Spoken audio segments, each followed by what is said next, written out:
कई कलाकार ऐसे भी हैं जो हैं तो फिल्म स्टार पर उनकी पर्सनैलिटी में गांव का आम इंसान नज़र आता है। फिल्में कोई भी हो पर वो अपनी अदाकारी से छोटे रोल को भी बड़ा बना देते हैं। उनकी फिल्में चाहे भीड़ ना खींचती हो पर उनका निभाया किरदार लोगों को सिनेमा हॉल में आने को मजबूर कर देता है। चेहरा किसी गांव के आदमी जैसा होता है। उनका बोला एक लाइन का डायलॉग भी पूरी स्क्रिप्ट से हिट होता है। वो आते तो हैं छोटे शहरों से या गांव से, पर उनकी हिम्मत बड़े शहरों के इंसानों को भी मात देती है। सिनेमा में वो एक मिट्टी पकड़ पहलवान के जैसे डटे रहते हैं। ऐसे कलाकार जिन्होंने अपने दम पर भारतीय सिनेमा में अपनी जगह बनाई। एक्टिंग में वो अमिताभ जी से कम नहीं हैं। उनकी अभिनय शैली में उनका अनुभव झलकता है। तो याद करो, पहचानो। चलो मैं ही याद दिला देता हूँ आपको। वो है हर दिल अजीज मशहूर अभिनेता श्री मनोज वाजपेयी जी। बातें शुरू करने से पहले मैं अपने दर्शकों से कहना चाहूँगा कि वीडियो को शेयर और लाइक करना कतई ना भूलें और कमेंट करके बताएं कि आपको हमारी वीडियो कैसे लगी। मनोज वाजपेयी जी का जन्म 23 अप्रैल सन 1969 को चंपारण जिले के बलिया बेतिया शहर के पास बेलवा गांव में राधाकांत वाजपेयी और गीता देवी के घर हुआ। ये 6 भाई बहन हैं। मनोज जी 6 भाई बहनों में दूसरे नंबर पे हैं।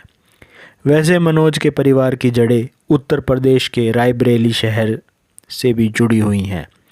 मनोज के परदादा महावीर प्रसाद वाजपेयी रोजी रोटी की तलाश में रायबरेली के पसनखेर गांव से निकलकर बिहार पहुंचे थे। बड़े परिवार को पालने के लिए इनके पिता को अतिरिक्त मेहनत करनी पड़ती थी। चौथी क्लास तक की पढ़ाई मनोज ने झोपड़ी वाले स्कूल से की। मनोज बचपन में बहुत ही डरपोक व शर्मीले किस्म के बच्चे थे। बेतिया शहर के हाई स्कूल से उन्होंने अपनी पढ़ाई की, फिर वहीं के महारानी जानकी कॉलेज से 12वीं पास की। उनके पिताजी चाहते थे कि वो डॉक्टर बने, पर मनोज का इरादा तो कुछ और था। वो शुरू से ही एक्टर बनना चाहते थे। मनोज के पिताजी भी फिल्मों के शौकीन थे। वे अपने दोस्तों के साथ फर्स्ट डे फर्स्ट शो देखने जाते थे। पिताजी भी जवानी के दिनों में एक्टर बनना चाहते थे। एक बार वो अपने कॉलेज की तरफ से पुणे गए थे। उन्होंने फिल्म इंस्टीट्यूट के बारे में सुन रखा था तो वो भी चले गए। संयोग से ही तभी ऑडिशन चल रहे थे। उनके साथ ऑडिशन देने वालों में धर्मेंद्र और मनोज कुमार भी थे।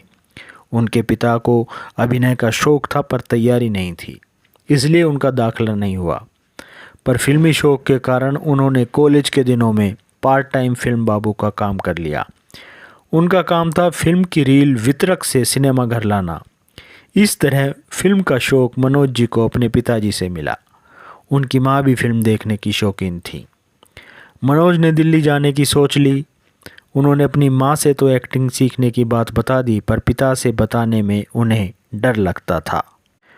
तो उन्होंने पिताजी से कहा कि उन्हें बीएससी करना है। बेतिया शहर में लेट होता है तो वो दिल्ली में करना चाहते हैं। मनोज जब दिल्ली पहुँचे तो उनकी जेब में मात्र 500 रुपये थे। मनोज दिल्ली के रामजस कॉलेज में दाखिला लेना चाहते थे। 12वीं में कम नंबर थे, इसलिए उनका दाखिला वहाँ पर नहीं हुआ। जैसे तैसे सत्यवती कॉलेज में इतिहास ऑनर्स में उनका दाखिला हुआ। वे अपने दोस्त रविंद्र और उनके भाई के साथ मुखर्जी नगर के 10-10 नंबर फ्लैट में रहते थे। 2 कमरों का फ्लैट था, जिसमें एक में वो रहते थे, दूसरे में उनका दोस्त रविंद्र व उसका भाई। मनोज के गांव से मनी ऑर्डर लेट आता था तो ऐसे में रविंद्र के ऊपर आश्रित थे। यहाँ तक कि वो रविंद्र के कपड़े भी इस्तेमाल कर लिया करते थे। सत्यवती कॉलेज में एक प्रोफेसर थे, शमसुल इस्लाम। उन्होंने मनोज के अभिनेता को पहचाना और उन्हें अभिनय की शिक्षा दी। उनके निशांत नाट्य ग्रुप मंच से जुड़कर उन्होंने 3 साल तक नुक्कड़ नाटकों में काम किया। इसके बाद वो दिल्ली के नेशनल स्कूल ऑफ ड्रामा में दाखिला लेना चाहते थे। 1986 में उन्होंने प्रवेश परीक्षा दी, पर वो पास नहीं हो पाए। ये उनके लिए भारी धक्का था, क्योंकि उन्होंने भविष्य के लिए कोई योजना नहीं बनाई थी। 1 महीने तक वो कमरे से नहीं निकले। बाद में उनके दोस्तों ने उन्हें हौसला दिया। इसके बाद उन्होंने 2 बार और एनएसडी के लिए कोशिश की पर बात नहीं बनी। इसके बाद उन्होंने छऊ नृत्य सीखा। उन्होंने अलग अलग ग्रुप के नाटकों में काम किया। इसके बाद अभिनेता रघुवीर यादव ने उन्हें बैरी जोन से मिलवाया।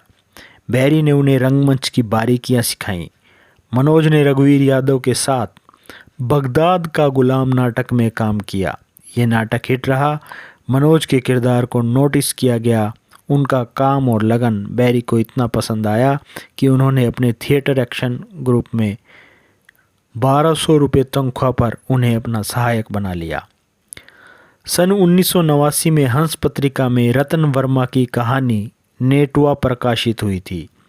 उसी साल मनोज N.K. शर्मा जी के साथ एक्ट 1 थिएटर ग्रुप से जुड़े थे। शर्मा भी नाटक ढूंढ रहे थे, तब मनोज ने उनको नेटवा की कहानी दिखाई। सब लोगों ने उसको पढ़ा और वे उस पर नाटक करने को सहमत हो गए। मनोज ने नाचने वाले का रोल किया। उन्होंने बिरजू महाराज के शिष्य मधुकर से कथक सीखा। उन्होंने 18 घंटे तक नाचने की रिहर्सल की। जब श्री राम सेंटर में नेटवा का प्रदर्शन हुआ तो ये नाटक इतना हिट रहा कि वो रातों रात रंगमंच का सितारा बन गए। ये नाटक उनका सुपरहिट था। इस नाटक से मनोज वाजपेयी को इतनी संतुष्टि मिली कि वो आज भी इसकी प्रसिद्धि याद करते हैं। इस नाटक ने थिएटर की दुनिया में झंडे गाड़ दिए। थिएटर की दुनिया में मनोज एक कामयाब सितारा बन गए। मनोज और तिग्मांशु धुलिया दोनों एक दूसरे को अच्छी तरह जानते थे। साल 1992 में धुलिया ने फ़ोन किया और बताया कि निर्देशक शेखर कपूर तुमसे मिलना चाहते हैं। शेखर कपूर उस दौरान बैंडिट क्वीन फिल्म का निर्माण कर रहे थे। धुलिया उस फिल्म में कास्टिंग डायरेक्टर थे। शेखर को मनोज की फ़ोटो पसंद आई। वो उनको डाकू विक्रम मल्लाह के रोल में देखना चाहते थे, पर बाद में ये रोल एक्टर निर्मल पांडे ने निभाया। फिल्म में डाकू मान सिंह के रोल में नसरुद्दीन शाह पहली पसंद थे, पर डेट की वजह से उन्होंने ये रोल करने से मना कर दिया। घूम फिर कर ये रोल मनोज जी को ऑफर हुआ।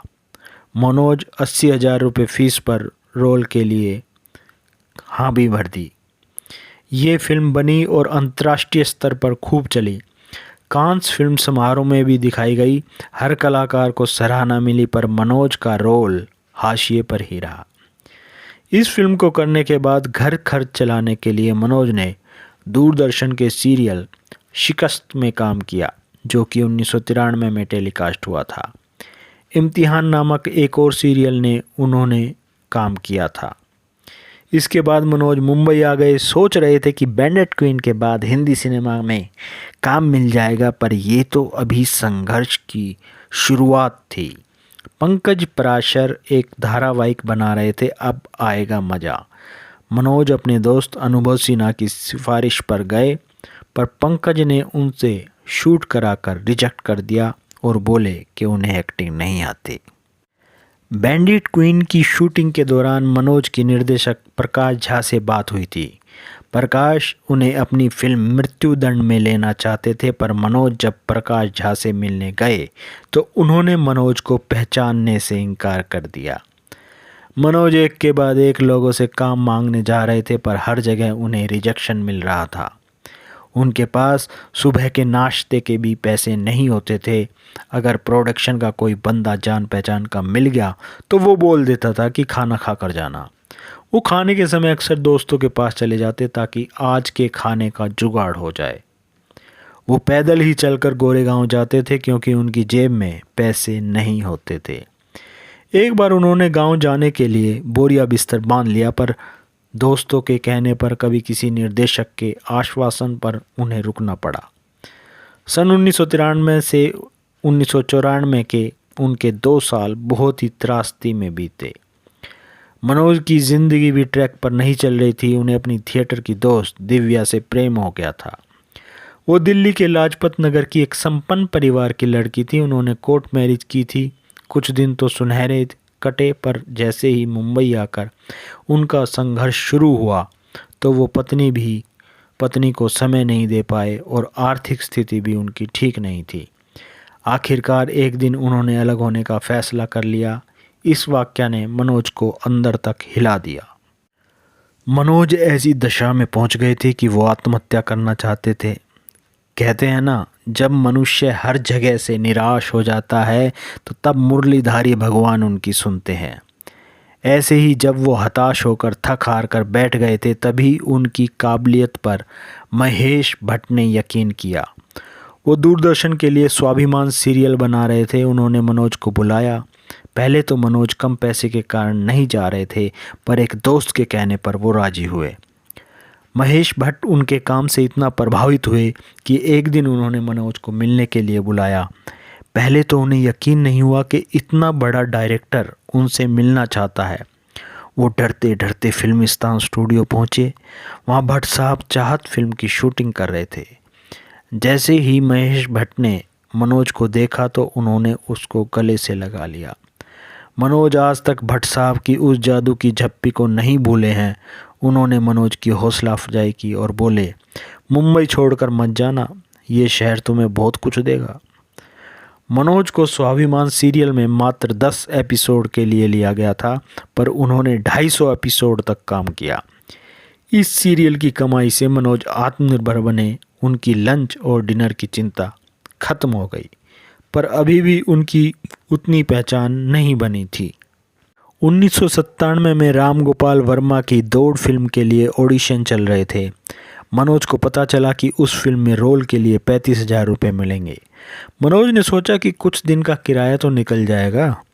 जब ऑडिशन में उनका नंबर आया तो मनोज ने बताया कि वो बैंडिट क्वीन में काम कर चुके हैं। तो रामू ने बोला कि मैंने वो फिल्म 2 बार देखी है पर तुम दिखे ही नहीं। तो मनोज ने बताया कि डाकू मान सिंह का किरदार उन्होंने ही निभाया था। तब रामू बोले कि 5 साल से मैं तुम्हें ढूंढ रहा था, कोई तुम्हारा नंबर ही नहीं दे रहा था। तुम ये रोल मत करो, अगली फिल्म में मैं तुम्हें मुख्य रोल दूंगा। मनोज इतनी ज़्यादा निराशा झेल चुके थे कि उन्हें विश्वास ही नहीं हो रहा था कि रामू उन्हें रोल देंगे। रामू ने तब उन्हें समझाया कि यकीन करो, सत्या फिल्म में तुम्हें ही रोल दूंगा। तब कहीं जाकर मनोज को तसल्ली मिली। सत्या फिल्म की रिलीज के बाद मनोज को वो पहचान मिली जिसके वो हकदार थे। ये फिल्म 1999 में रिलीज हुई थी। वो ऑटो से जाते तो लोग भीकू भीकू कहकर चिल्लाते। सत्या की सफलता से उन्हें रातों रात प्रसिद्धि मिल गई। उन्हें इस फिल्म के लिए फिल्म फेयर का बेस्ट क्रिटिक अवार्ड भी मिला था। इसके बाद उन्होंने शूल, कौन व अक्स जैसी फिल्मों में काम किया। इन फिल्मों में उनकी एक्टिंग को सराहना तो मिली, पर काम फिर भी नहीं मिल रहा था। अक्स में तो उन्होंने अमिताभ जी के साथ काम किया था। मनोज हर रोज़ पूजा करके नए कपड़े पहनकर अपने सोफे पर बैठ जाते और फ़ोन पे फ़ोन करके फिल्मों में काम मांगा करते थे। उनका संघर्ष जारी था। 2010 से 2020 तक का समय उनके लिए गोल्डन पीरियड साबित हुआ। उनके काम को भी सराहा जा रहा था और उनकी फिल्में कमर्शियली भी सुपरहिट हो रही थी। अभी तक उनके कैरियर को देखें तो वो कलाकार के रूप में किसी से कम नहीं है। उन्होंने सभी मंजे हुए कलाकारों के साथ काम किया है और उनकी नाक के नीचे से वो सीन निकाल कर ले गए। चाहे भूमिका छोटी है, लेकिन अपनी अदाकारी से उन्होंने अपनी उपस्थिति दर्ज कराई है। नायक से लेकर खलनायक तक उन्होंने किसी भी भूमिका से परहेज नहीं किया। आप मनोज जी की कोई भी फिल्म उठा लें, वो अपने समकक्ष कलाकारों के सामने 21 ही रहे हैं, 19 नहीं पड़े। जुबेदा में वो एक राजपूत राजा ही नज़र आते हैं। अक्स में वो बेखौफ भूत के रोल में प्रभावशाली अभिनय करते नजर आते हैं। पिंजर में वो विभाजन के रशीद ही लगते हैं। वीर जारा की उनकी वकील की भूमिका को कौन भूल सकता है। शूल में वो इंस्पेक्टर के रूप में एक पुलिस कर्मचारी ही नज़र आते हैं।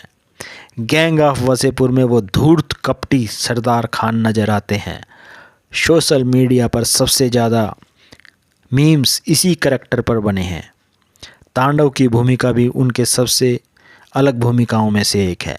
उनकी टीवी सीरीज फैमिली मैन को कौन भूल सकता है, जिसमें वो एक आम आदमी प्राइवेट फर्म में काम करने वाले एक आम इंसान नज़र आते हैं। मनोज वाजपेयी की आंखें उनके अभिनय और उनकी बॉडी के साथ मूव करती हैं। आप उनकी आंखें देखकर अंदाज़ा लगा सकते हैं कि यह आदमी चुपचाप नहीं बैठ सकता। वो एक बिरले का कलाकार हैं जो सामने वाले कलाकार की नाक के नीचे से सीन चुरा कर ले जाते हैं। मनोज वाजपेयी ने सन 2006 में शबाना से प्रेम विवाह किया। शादी के बाद उन्होंने अपना नाम बदल कर नेहा कर लिया है। 2011 में मनोज एक बेटी के पिता बन चुके हैं। जुबेदा, पिंजर अक्स, वीर जारा, फरेब, 10 कहानियाँ, राजनीति, आरक्षण, गैंग ऑफ वसेपुर, तांडव, अलीगढ़, ट्रैफिक, सत्यमेव जयते, गली गुलैया, सूरज पे मंगल भारी, फैमिली मैन, गुलमोहर, डायल 100, इंस्पेक्टर जिंडे उनकी महत्वपूर्ण फिल्में रही है। दोस्तों, मनोज जी का सफ़र जारी है। हम यही उम्मीद करते हैं कि बिहार की माटी का यह कलाकार ऐसे ही बढ़िया फिल्मों में अदाकारी से हमारा मनोरंजन करता रहे। अगली बार मैं फिर एक मशहूर कलाकार की कहानी आपके सामने लेकर आऊँगा। तब तक जय हिंद, जय भारत।